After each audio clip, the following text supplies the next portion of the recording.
એની સારી ગતિ થાય એવો મહિમા છે. એની ઈચ્છાઓ એને જજો કરવા હોય તો મોટું નથી રાખતા, પહેલાં તો રાખતા હતા પણ આટલું આમ મૂકી દે અને પતી જાય. એટલે આવી રીતનો મહિમા એવું લોકો કરાવતા, પણ એની અંદરથી ભાઈ માનને સ્વભાવ ગયા છે, દોષ ગયા છે. કરવત મુકાવાથી તો શરીર કપાઈ ગયું, પણ અંદરના જે ભાવો છે એ તો ટળ્યા નથી. જ્યાં સુધી એનું અંદરનું તંત્ર ફરે નહીં તો પછી આ કામ થાય નહીં. પણ અંદરનું તંત્ર ફરે, રૂપાંતર થઈ જાય, જીવ દશા આખી ટળી જાય. જીવ દશા છે એટલે આ બધું માન ને ઈર્ષા, ક્રોધ ને લોભ બધું છે જીવ દશા. આ મળ્યું આ ન મળ્યું, આનું આમ થયું આનું આમ થયું, આવો આવો છે ને તેવો છે, જીવ દશામાં છે. એટલે એવું બધું ચાલ્યા જ કરશે. પણ જો જીવ દશા મળીને બ્રહ્મભાવ થઈ ગયો, દિવ્ય દિવ્ય ને દિવ્ય દરેકનો મહિમા જોગીમાના દર્શન આપણે કર્યા છે બહુ સારી રીતે.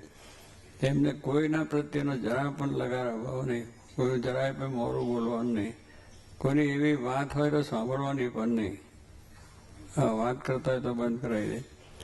અને એમને માટે કોઈ બોલે તો એનું કોઈ દાડો ખરાબ ઈચ્છવું જ નહીં, રાજી થાય બોલતા કે ભાઈ આપણું પેપરમાં આવ્યું અને સાહેબ વાંચીને પાછા જો બહુ કેવું સરસ લાગ્યું.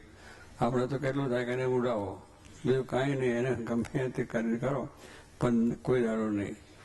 આફ્રિકામાં ગયા કે અમારે સ્વામીને બધા જોડે હરિભક્તો હનુમાનભાઈ બીજા હતા, અમે સંતો હતા.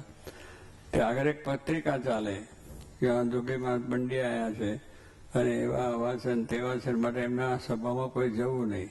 એટલે આગળ અમારા જતા પેલા પત્રિકા બધે વેચાઈ જાય.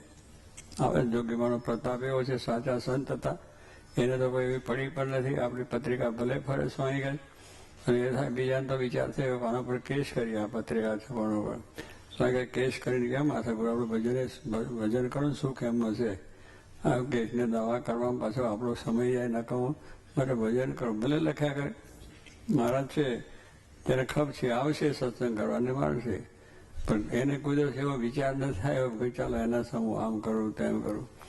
દરેકની માટે પ્રેમ કહી જાય તો એટલું, નાનો હોય કે મોટો હોય તો પણ સહનશીલતા એટલી બધી, સાધુતા એટલી બધી. તો કહેવાનું છે કે એવા સંત પાસે જઈએ તો આપણું બધું સ્વભાવ ટળે. એ આપણે વાતો જીતો કરી કરીને મને વિચાર કે અમને સંતો બધાને પેલા જોડે ફેરવતા તો સવારે ઉઠી ના જ વાતો, દેહ ભાવ ટળે એની જ વાત કરે, બ્રહ્મ ભાવ એ જ વાત કરે, ભગવાનની વિશે ડરતા. કારણ કે એમને એ જ થઈ ગયેલું હતું એટલે એ જ એમને આપવું હતું. આ ભેગા ફેરવીને કરીને કરવાનું શું કે ભાઈ આ ટળે, જીવ ભાવ ટળે ને બ્રહ્મ ભાવ થાય ને મહિમા સમજાય તો કામ થાય. એટલે અહીંયા આગળ આપણે કહે છે કે જન્મ મરણ ક્યારે કે એવા સંતને સમાગમ કરીએ તો આપણું આ ટકરાવો મટી જાય, નકર ચાલ્યા જ કરશે. એનો કંઈ અંતાવો નથી. કાશી ગયા કે પછી મથુરા ગયા કે હરિદ્વાર ગયા કે ઋષિ ગયા કે જગન્નાથપુરી ગયા, બધે ગમે ત્યાં જાઓ પણ ભાવ જ્યાં સુધી ટળ્યો નથી ત્યાં સુધી બધું નકામું. અને એ જો દેહ ભાવ જીવ ભાવ ટળી ગયો તો પછી કંઈ બીજે જવાની જરૂર નથી. અઠે દ્વારકા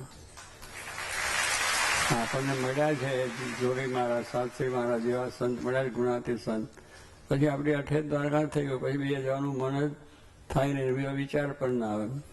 અને જવાને થાય પણ તો એની વિશેષતા ના લાગે કે ભાઈ આપણે થોડું રહી ગયું હતું એટલે યાત્રા કરી. કરવું યાત્રા કરવાનું છે, હું કોઈ નિષેધ નથી કરી, અમારાની આજ્ઞા છે યાત્રા કરવી બધે. એટલે જવું યાત્રા કરવી બીજું તો, પણ એની મહત્તા ના હું યાત્રામાં મને આ થયું તે ભગવાનને પ્રતાપે થયું ને આવા સંતના સમાગમથી એ મહિમા સમજ્યો. તો કહેવાનું એ બધી વસ્તુની અંદર આપણે એમ થઈ અને કેની મહત્તા.